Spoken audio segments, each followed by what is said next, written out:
اسی لیے حضور نے فرمایا تھا، اے علی تمہاری مثال عیسیٰ کی سی ہے۔ عیسیٰ کے بارے میں لوگ دو انتہاؤں میں مبتلا ہو گئے۔ محبت اور عقیدت میں غرور کرنے والوں نے انہیں خدا کا بیٹا بنا دیا، اور ان سے دشمنی اور عداوت رکھنے والوں نے انہیں کافر اور مرتد قرار دے دیا۔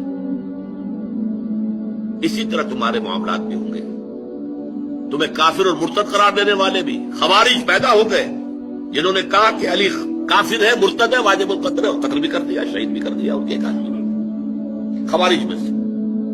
اور دوسری طرف انہیں خدا کہنے والے بھی پیدا ہو گئے۔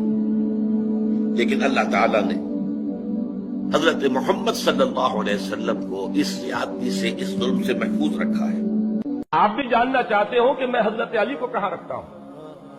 میرے نزدیک تمام صحابہ سے، تمام صلحاء امت سے، تمام اولیاء اللہ سے، تمام ائمہ دین سے، تمام محدثین سے، تمام فقہاء سے افضل ترین کون ہے؟ حضرت علی۔ لہذا زبان کو بہت سوچ سمجھ کر کھولنا چاہیے۔